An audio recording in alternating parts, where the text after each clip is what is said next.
Hello and welcome to my podcast, Scribbles of a Modern Artist, where I share personal reflections on creativity, mindset, and making art. I'm currently a visual development artist at Sony, and I'm also a gouache landscape artist, and I also am a teacher, and I love to teach. These episodes are meant to be short, intimate conversations that can hopefully give you a spark of inspiration wherever and whenever you're listening. Now, today I wanted to talk about something that popped into my mind as I was journaling and reflecting on my whole journey and of where I am now.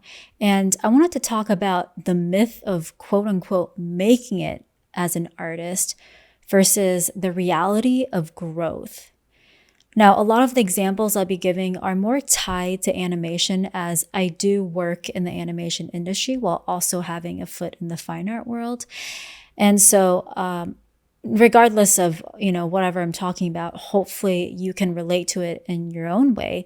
And I'm also going to be giving some actionable tips at the end of this episode for how you can reframe what success means to you. So make sure you stay tuned to the very end. And I promise these won't be long.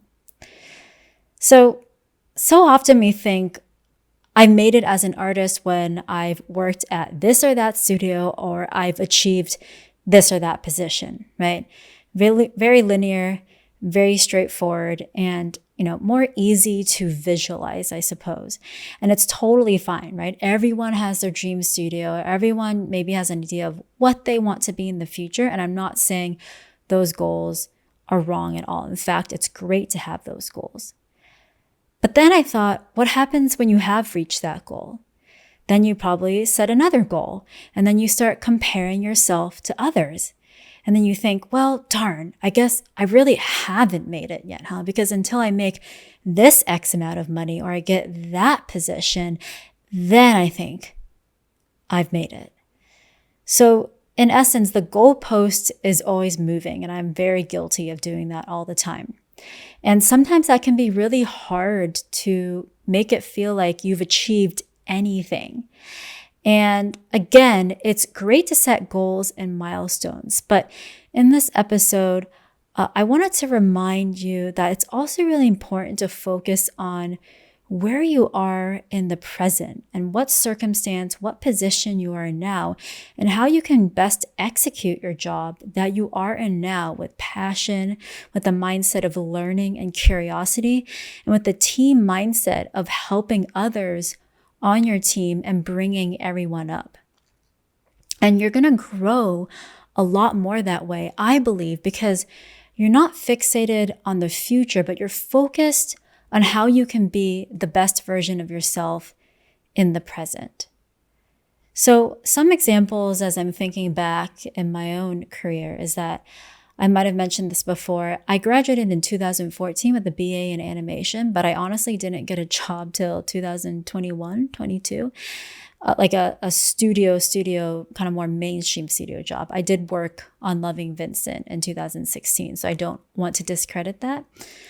And when Cartoon Saloon reached out to me, which was my dream studio, I love their work and I've always wanted to work for them. And when they reached out to me, I was ecstatic.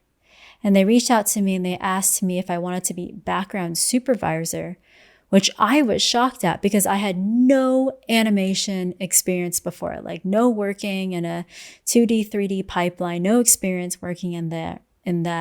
And here they are asking me if I wanted to be BG supervisor. And when I asked them what they saw in me, I think they saw that I had been teaching and I had been running my own mentorships prior to this. And so they thought that I had some leadership skills. Long story short, I couldn't move to Ireland, unfortunately, because of some circumstances in my life. And so because I couldn't move to Ireland, they said that I couldn't have the BG supervisor position, but that I could work remotely as a color key artist. They actually called me a production designer, but I was in charge of doing the color keys. So I don't know if I got maybe a position up, but then I was actually just focused on color keys, but that's not the point of this story. The point of this story is that I could have moped at not being able to move to Ireland, and I was very sad. I was very sad because I thought they might not hire me anymore if I didn't move there. I could have moped at all that, not getting like a nice BG supervisor job that would look so shiny on my resume. But by accepting working remotely, doing color keys, I would not have discovered my love for color keys. And I ended up loving doing them. And that is literally how I got my start into color keys. So I focused on the present. It was my first ever, like serious job. And I worked really hard to make sure I was understanding the art director's notes, that I was translating the color sense and the lighting of the show that the art director wanted. And it was a huge learning experience, but it was so fun, so enjoyable. I loved the team. I learned so much from other members of the team. And I remember every morning, because they're in Ireland, I would wake up at my 5 a.m. to meet with them. And so we'd have these meetings every day. And it was just a really awesome collaborative environment. And so I was focusing on what I could do best then and how I could grow. I knew that I didn't want to, botch this role I was given. I wanted to do the best that I could. And that's what I did. And that, in turn, helped me get the job at Marvel. And then Titmouse, Warner Brothers, and now at Sony. And so because of that, I think I proved that I had a good sense for color and lighting, that is my specialty. And with every job that I was given, I honed that and I strove to practice how I could get better and how I could tune my color and light sensibility specifically for each show, because each show has a different style, not just in the style, visual style, but in the lighting style and in the color style, right? And so I knew that after working at Cartoon Saloon, I loved doing color keys and I really wanted to get better at that. And I wanted to be known for doing color keys. Now, the next example that I wanted to share was when I started off teaching back in 2019. So when I decided to teach, it was kind of like this, I guess, idea that sprung into my head, partially because I needed money. And I was like, okay, I need to figure out how to make some money. And it came from an observation from teaching workshops, gouache workshops specifically, and also seeing how people in the animation industry wanted to do traditional plein air painting, but were scared to. And then when I taught gouache workshops, older folks were interested in digital painting, but were scared to take out the iPad and were scared to learn the software. And so because I had been painting in gouache for a few years before then, and I was also, digital painting as well and freelancing for little commercials here and there, I thought, what if I created a mentorship where I could bridge that gap between digital and gouache painting and help artists from both sides, mostly artists working in the animation industry, to fine-tune their traditional painting skills so that they could be more confident painting with a brush and therefore elevate their color sense and apply it to the digital paintings.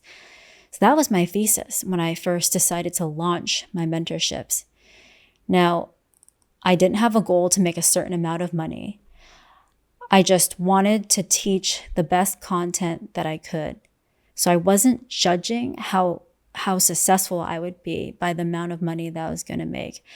I just told myself, if I could get 5 students, I'm going to run this mentorship. That's what I told myself. I thought that was setting the bar pretty low. I thought 5 students was a happy number for me to get the ball rolling. And so I just remember posting an ad on Instagram, very, very lazy. I don't want to pay for other advertising. So I just posted an ad on my Instagram, which then had much less followers than I do now. And I got 5 students. And I remember I poured my heart into teaching those students and they loved it. And I really priced it quite low. I remember I was pricing $850 for 8 weeks. And I was literally meeting one-on-one with each person for an hour and a half to 2 hours. Crazy. It's because I didn't have another job and I had all the time in the world. So now I don't have that time anymore. Times have changed a little bit. But I just focused on being the best teacher that I could be to those students. I didn't think, well, I could have gotten more, but I didn't. So I guess I suck at as a teacher. Or I guess I'm not cut out to be a teacher. Or maybe this isn't worth my time because I'm not going to make that much money. No, I had a great time. And soon enough, after that first term, word of mouth spread. And then the next term, I got more students. And then the third term, I actually split it up into gouache mentorship and digital, and I got even more. And it was literally just through word of mouth. And now, after teaching at Sentient for, I don't even know, a couple years, and I love working with Sentient, I have been able to mentor over 200 students. I've honestly lost count, but from literally all around the world, all parts of Europe, Asia, South America, Canada, Australia,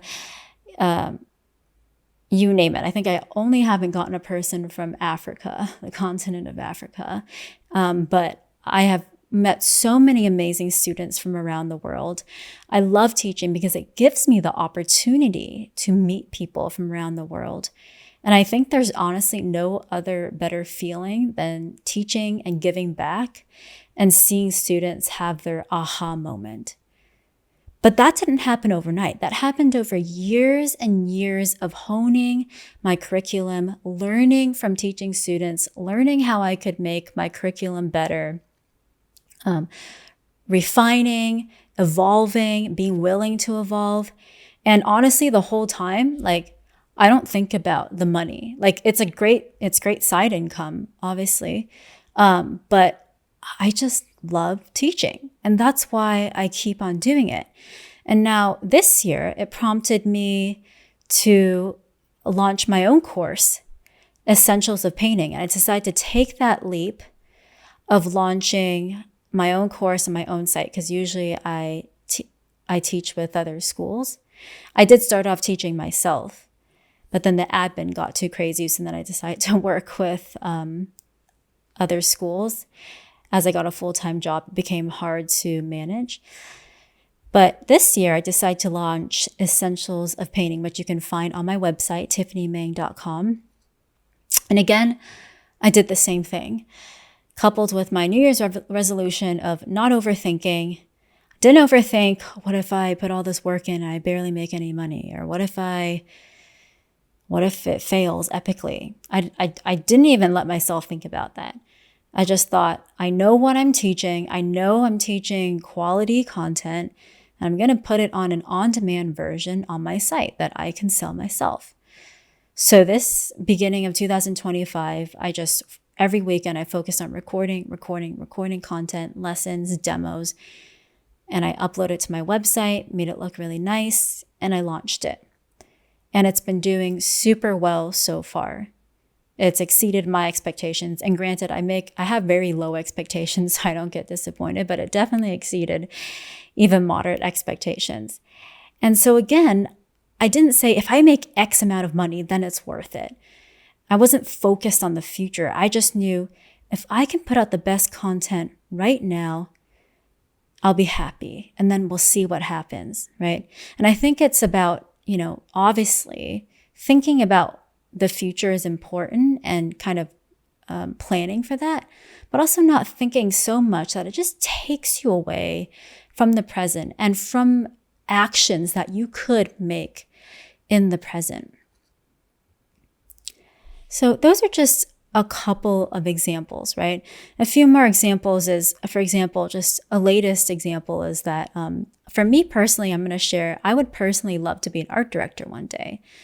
I love working with people. I think I have the leadership skills to run a team. So if you're out there listening, maybe you want me as an art director on your team. But if I don't get an art director job, am I going to sulk? No, I'm going to be grateful for whatever job I'm given. Because quite frankly, right now, the animation job industry right now is very wobbly. I'm just so grateful for whatever job that I'm given. And right now at Sony, I could not be more grateful because honestly, I didn't go to school for visual development. I didn't go to art center and learn all those, really awesome skills. I kind of self-taught myself and landed on it, as I explained early in my career working at Cartoon Saloon and kind of having the color key job fall into my lap because I couldn't be BG supervisor, background supervisor. And so right now at Sony, I'm learning so much more about different aspects of biz dev, and I am so grateful for that. And I'm just focused on doing the best job that I can with the tasks that I'm given, asking the right questions and observing, and just focus on being a team player so that I can build up habits to hopefully become maybe an art director in the future. So you can have goals, right?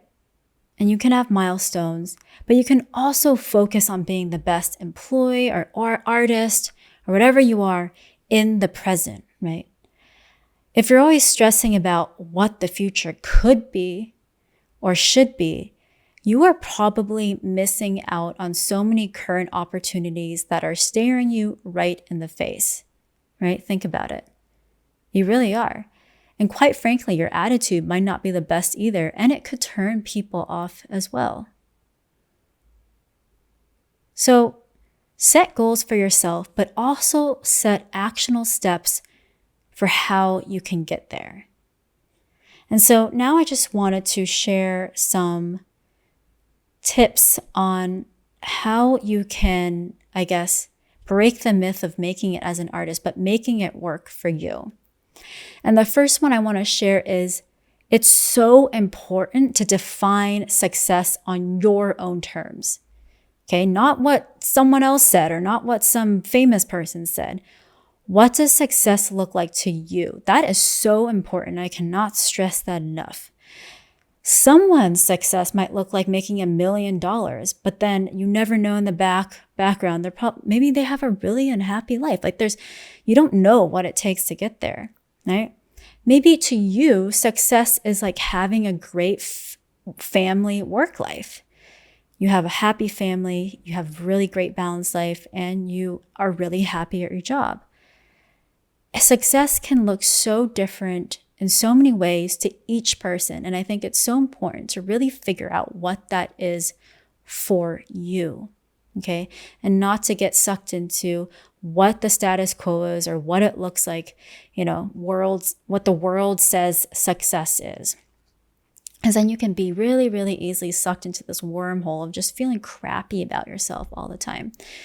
When I look at successful people, they've definitely done this step. Like they know clearly what success looks like to them, and they know if they've achieved it or not. And you can tell it through how they talk, through their actions, and through basically how they live, really.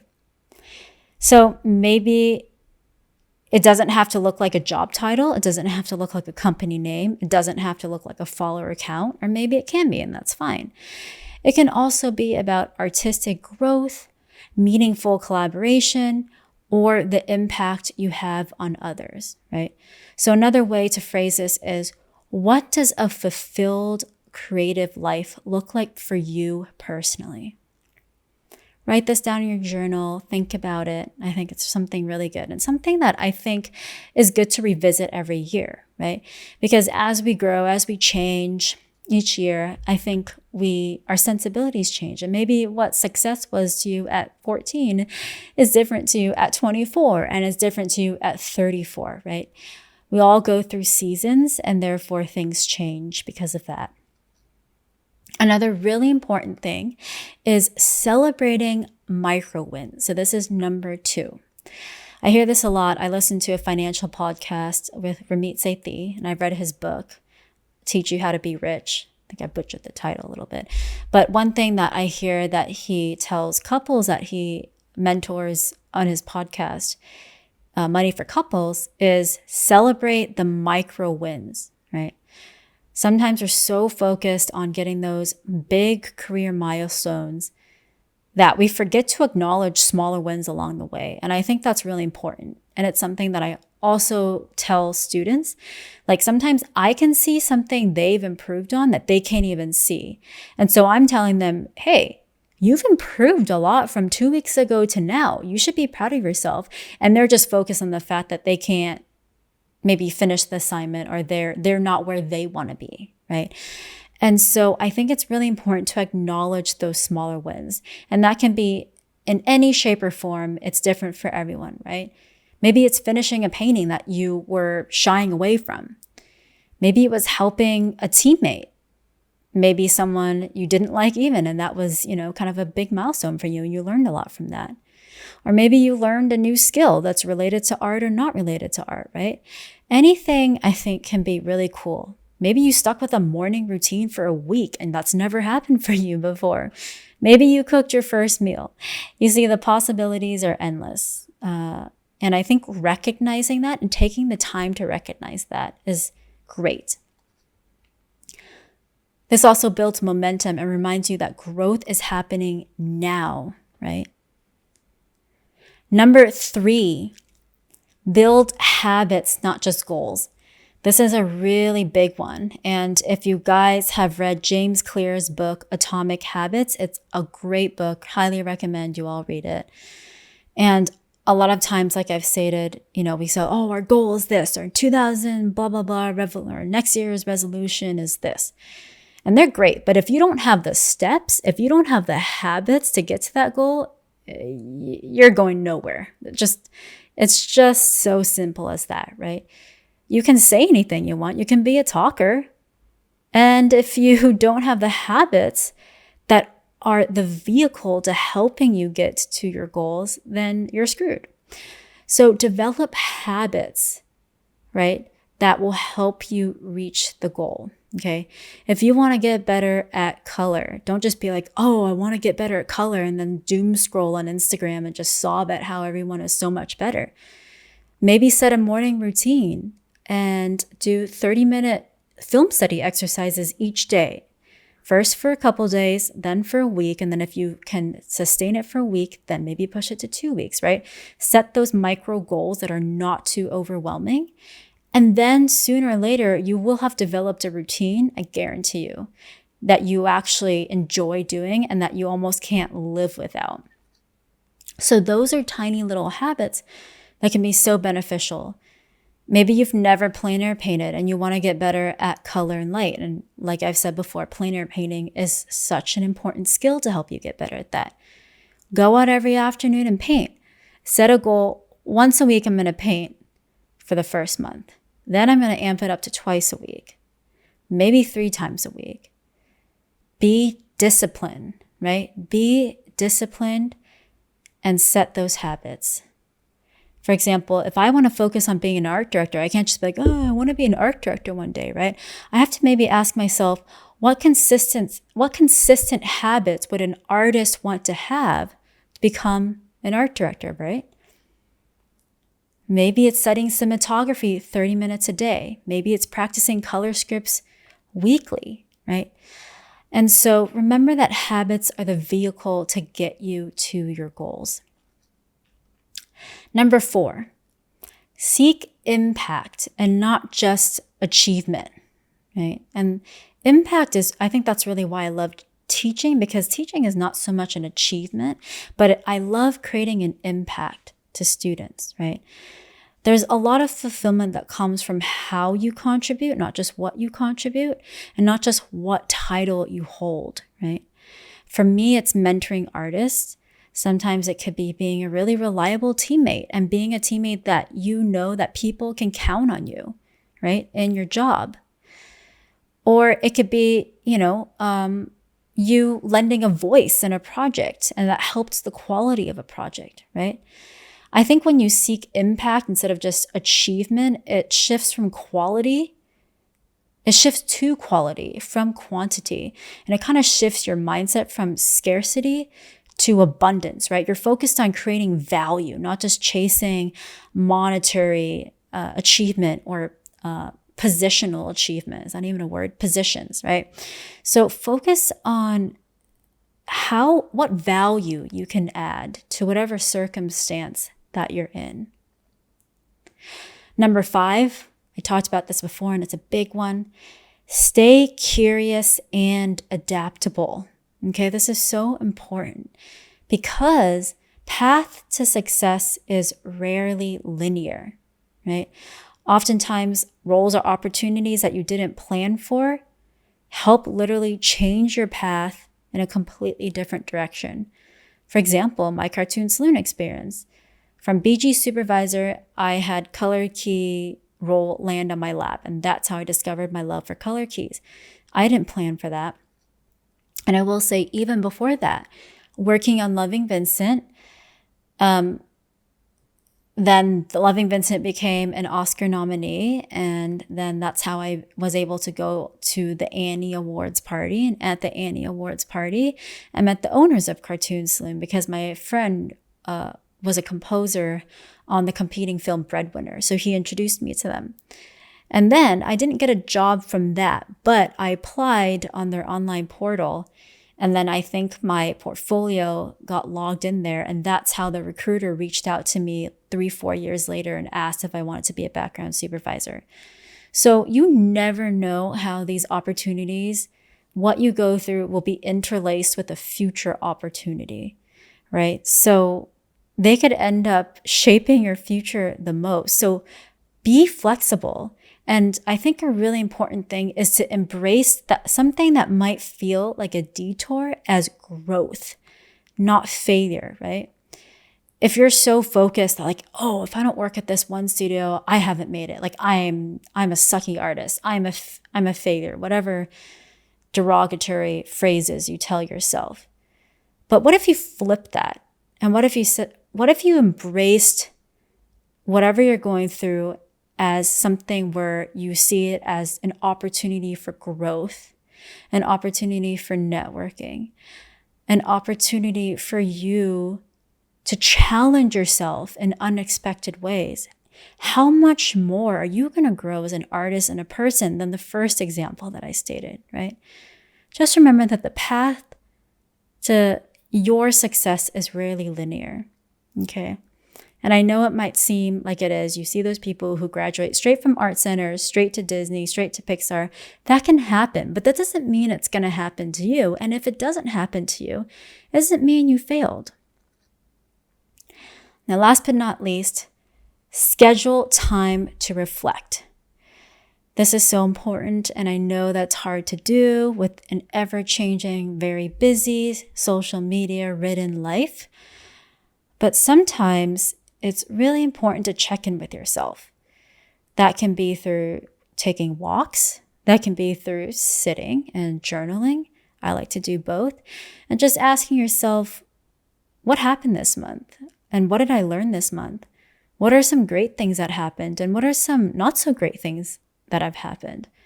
How have I grown as a person and an artist, right? And I think oftentimes it's kind of like not celebrating those micro wins. We can let these things pass by us very easily, right? But reflection can reinforce progress, and it can reduce anxiety of chasing moving goalposts, right?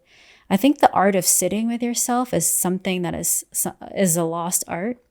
It is so hard to just sit with yourself and, maybe sit with whatever inner demons that you have and just really wrestle with them, right?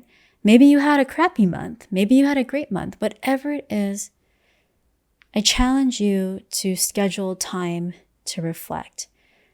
And like I said, I love to do this through journaling. There's a period of time where every morning I would journal, and it was really helpful.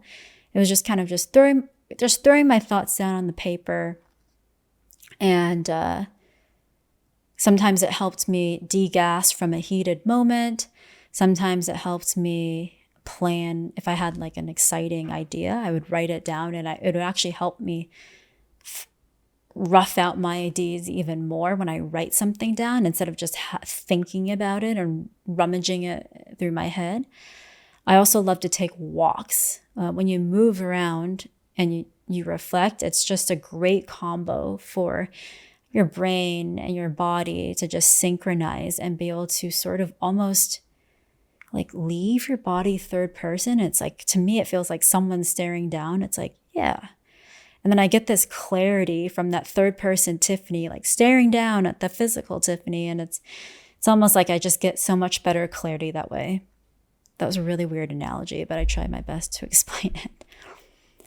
So hopefully those are 6 takeaways that you can maybe apply to your life. I'll repeat them one more time. Define success on your own terms.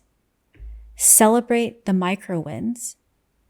Build habits, not just goals. Seek impact, not just achievement. Stay curious and adaptable. I want to say adaptable is also very important as well. Schedule time to reflect. So that's it for today's episode. Maybe some of you guys can comment on what success looks like to you. But I just wanted to put it out there that success is different for everyone. And